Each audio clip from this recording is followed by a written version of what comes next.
ආයිබෝවන් හැමෝටම නදිරෝ සවාරියට පිළිගන්න ඕගොල්ලෝ හැමෝම. අපි මේ යන්නේ ත්‍රිකුණාමලයට සවාරියක්නේ. රාත්‍රී 9:30ට කොළඹ කොටුවෙන් පිටත් වෙන.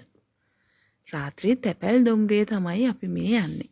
මහවින් ඉතින් එන්ජින් එහෙම මාරු කරගෙන අපි ත්‍රිකුණාමලයට එද්දී උදේ 6 විතර වුණා. ඉතින් ලෑස්ති වෙලා කාලා බීලා අපි ත්‍රිකුණාමල බස් ස්ටෑන්ඩ් එකෙන් පුල්මුඩේ බස් එක අරගෙන ගියා නිලාවේලියට. යන පාරත් හරිම ලස්සනයි. හැබැයි අපි ගියේ ඉරිදා දවසක නිසා බස් එහෙම ටිකක් අඩුයි. ඉතින් අපි නිලාවේලියට වෙලා පොඩ්ඩක් මොහොතේ අසිරිය නරඹලා ඔයගලන්ට පුළුවන් නාන්න.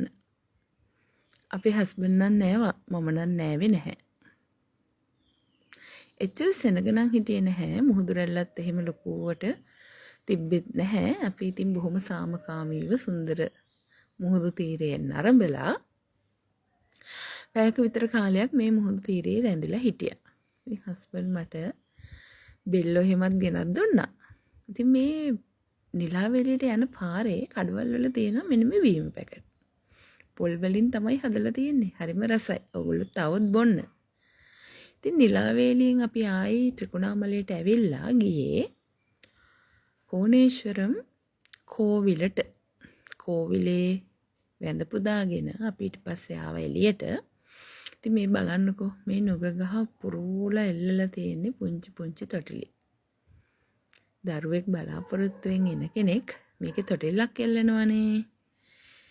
ඉතින් ඕගොල්ලොත් එහෙම බලාපොරොත්තුෙන් ඉන්නවා නම් මේ ස්ථානයට ඇවිල්ලා බාරයක් වෙන්න.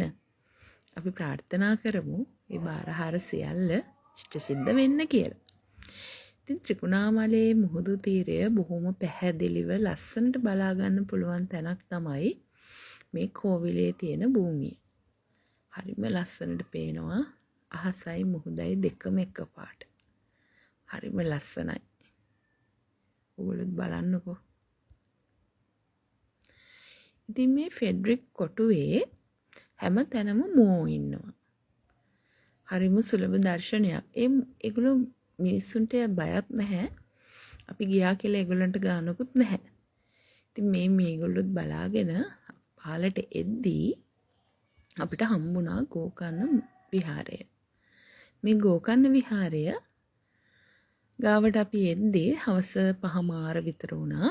තීර බැහැගෙන යන දර්ශනය බොහෝම අපූර්වට මේ ස්ථානයේ ඉඳලා බලන්න පුළුවන්. බලන්නකෝ ඕගොල්ලෝ හරියට චිත්‍රයක් වගේ. හරිම ලස්සනට ඉර බැහැගෙන යන දර්ශනය පේනවා. ඉතින් අපි එක දවසක ට්‍රිප් එකක් තමයි ආවේ.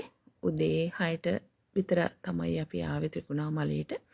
ඇවිල්ලා ත්‍රිකුණාමල ස්ටේෂන් එකෙන්ම තමයි අපි නවතින්න කාමරයක් වෙන් කරගත්තේ. ඉතින් කාමර තියෙනවා රුපියල් 2750ක් වගේ මුදලකට අපිට වෙන් කරගන්න පුළුවන් වුණා.